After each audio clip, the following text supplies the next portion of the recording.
ازيكم يا شباب، عاملين ايه؟ معاكم عمر من موقع فارماكوجون. النهارده هكلمكم على العلاقه ما بين فيتامين د وتساقط الشعر او امراض الثعلبه المختلفه. بس قبل ما ابتدي الفيديو، لو عجبك المحتوى يا ريت تعمل لايك وسبسكرايب للقناه وتفعل الجرس. تابعنا انستجرام فيسبوك تيك توك، ويلا نبتدي.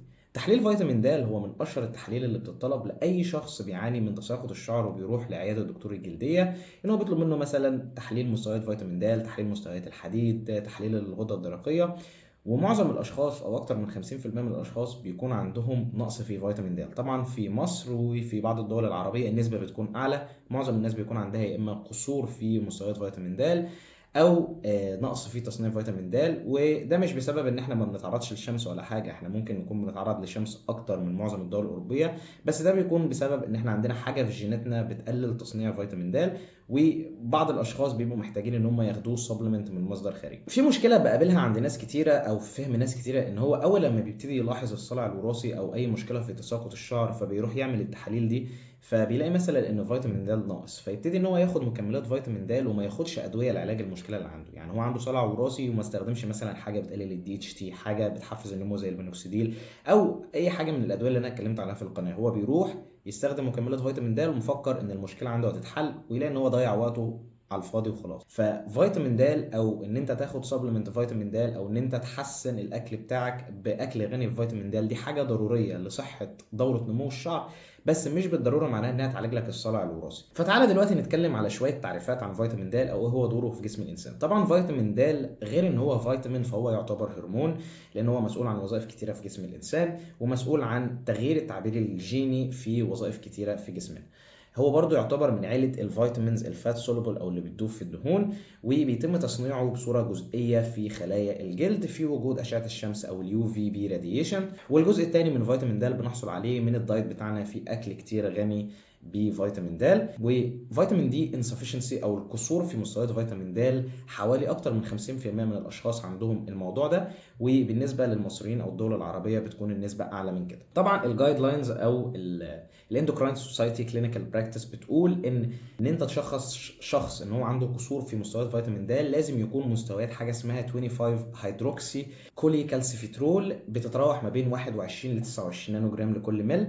وعشان تقول ان الشخص ده عنده نقص في مستويات فيتامين د فلازم يكون اقل من 20 نانو جرام لكل مل. طبعا زي ما انا قلت، ففيتامين د بصوره مباشره او غير مباشره فهو بيتحكم في الجينوم بتاعك او الجينات بتاعتك، وبيتم دراسه فيتامين د في مختلف انحاء الطب بسبب خصائصه العلاجيه او بسبب خصائصه المضاده للالتهاب او بسبب خصائصه المحسنه للجهاز المناعي. وبرضه دور فيتامين د ومستقبل فيتامين د في بصيله الشعر ودوره في تنظيم دوره نمو الشعر والحفاظ على فتره النمو، ده حاجه الريسيرش بيركز عليها في الفتره الاخيره، واللي في جزء كبير من العلماء ابتدى ان هو يسلط الضوء على دور واهميه فيتامين د من حيث دوره نمو الشعر. طبعا فيتامين دي بيكون متواجد في جسم الانسان بصيغتين، اللي هم فيتامين دي 2 اللي هو اسمه ايرجو كالسيفيترول، وده بيكون بتحصل عليه من الاكل بتاعك. وعندك برضو السنتاسايز فيتامين دي 3 اللي بيكون اسمه كولي كالسيفيترول، وده بتحصل عليه من عمليه تصنيعه من خلال الشمس. والاثنين دول اللي هو فيتامين دي 2 اللي انت بتحصل عليه من الاكل والدي 3 اللي بتحصل عليه من الشمس بيحصل لهم اكتيفيشن او بيتفعلوا في الكلى والكبد عن طريق ان هم بيتحولوا للهيدروكسيليتد فورم بتاعهم او بيتم اضافه مجموعه او اتش ليهم، ودي الصيغه النشطه بتاعتهم. بعد كده فيتامين د بعد ما بيتم تصنيعه وتفعيله بيشبك في مستقبل الفيتامين د او الفيتامين د ريسبتور، وده واحد من عيله الهرمونات اللي موجوده في جسم الانسان او النيوكلير هرمون ريسبتور فاميلي. وبيتم التعبير عن الريسبتورز دول في مختلف انحاء الجسم، سواء في الكلى، سواء في خلايا العظام الاوستيوسايتس، او في خلايا الجلد الكيراتينوسايتس، في خلايا الاعصاب الدندريتك سيلز، في الماكروفاجز الخلايا المناعيه، او الليمفوسايتس الخلايا الليمفاويه، وبرده اهم حاجه وموضوع الفيديو في الهير فوليكل او في بصيله الشعر. طبعا اللي يهم الناس في الفيديو ده هو دور فيتامين د في تساقط الشعر او في بصيله الشعر. ففي البيلو سبيشيس يونت او في الحاجه اللي احنا بنركز عليها في القناه هنا، المستقبلات الفيتامين د بيتم التعبير فيها في حاجه اسمها الاوتر روت شيس، ومسؤوله عن انقسام خلايا او بصيلات الشعر، وهو المسؤول عن الانيشيشن او بدء اول دوره نمو للانسان اول لما يتولد. يعني اول دوره نمو للشعر فيتامين د او مستقبل فيتامين د هو المسؤول عن بدء الموضوع ده. فللاشخاص اللي كانوا مولودين بحاجه اسمها فيتامين د ديبندنت ريكتس، اللي بيكون عندهم نقص في مستويات فيتامين د، هتلاقي ان الاطفال دول بيتولدوا بشعر طبيعي جدا، لان الهير فوليكل كانت بادئه، بس بعد 3 شهور اللي هو في بعد اول دوره نمو للشعر هتلاقي ان هم حصل لهم شيدنج عنيف جدا، وما بيقدروش ان هم يحافظوا على دوره نمو الشعر او الانرجي.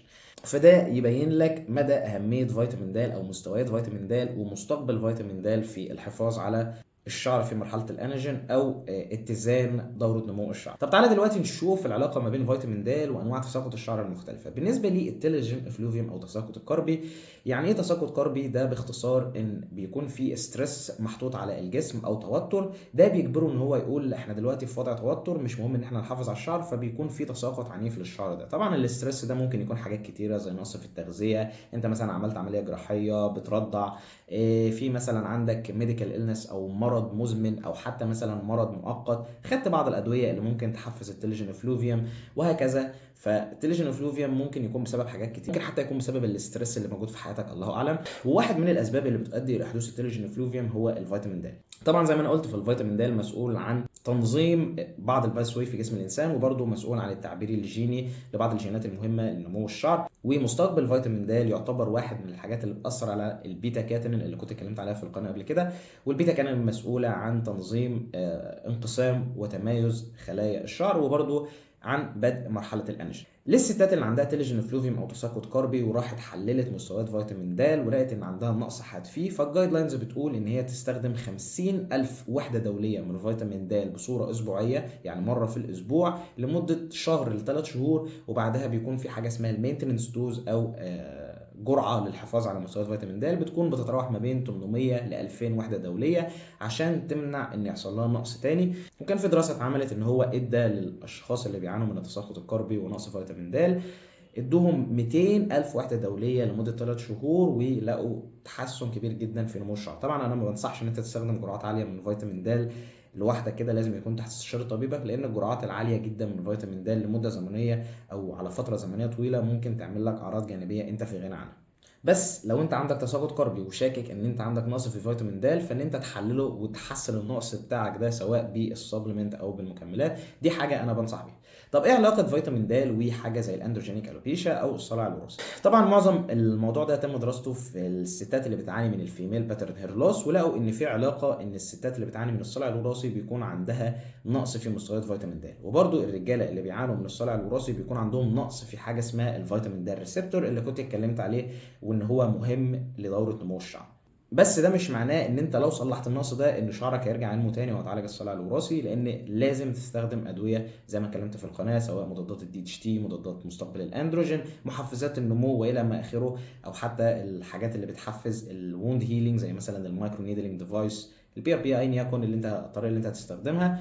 بس ده ما يمنعش ان انت لو انت عندك نقص فيتامين د وبتعاني من الصلع الوراثي ان انت تصلحه، ممكن يساعدك في علاج الموضوع اللي عندك، ممكن مثلا يقلل نسبه الشيدنج او التساقط اللي بيحصل لك، ممكن برضو يظبط انتاج السيبم او الزهم اللي عندك. فتصليح مستويات فيتامين د القليله ده حاجه كويسه وانصح بيها لاي شخص حتى لو مش مهتم بالشعر، لصحتك عموما ان انت يكون عندك مستويات فيتامين د في النورمال رينج، دي حاجه كويسه للحفاظ على الوظائف الحيويه بتاعتك. طبعا برضو فيتامين د ليه دور مهم جدا في حاجه اسمها الالبيشيا ارياتا او الثعلبه المناعيه، حتى كانوا مصممين كريم مش متذكر الاسم قوي بيتم استخدامه بصوره موضعيه بيكون مشتق من فيتامين د، ولقوا ان هو ليه نتيجه كويسه جدا في علاج الالبيشيا ارياتا. بس طبعا الادله على الموضوع ده ضعيفه شويه، بس لو انت عندك برضو نقص فيتامين د او عايز تجرب الكريم اللي بيكون مشتق من فيتامين د، فدي حاجه كويسه وممكن تضيفها للروتين بتاعك.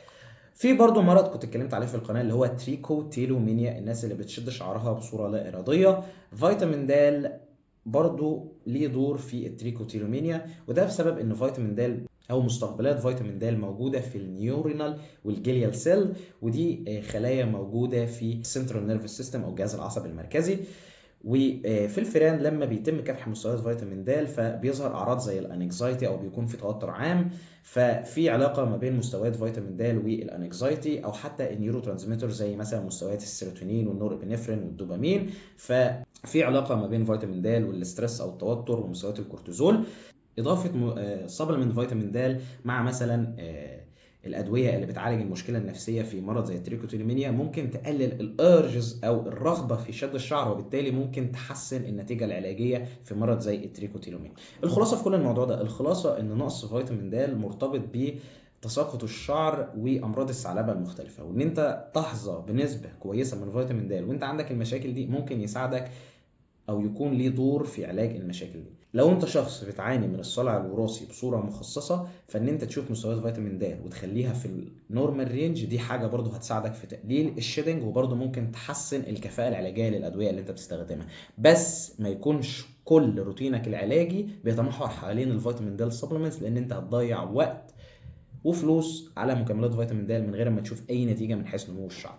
بس كده، اتمنى الفيديو يكون عجبك. لو عندك استفسار سيبه تحت في الكومنتات. لو حابب استشاره او متابعه الكترونيه فهتلاقي اللينك في الديسكربشن، ولو حابب تنضم لي باقات المتابعه اونلاين فهتلاقي برضو اللينك في الديسكربشن. وبس كده، واشوفكم في الفيديوهات الجايه.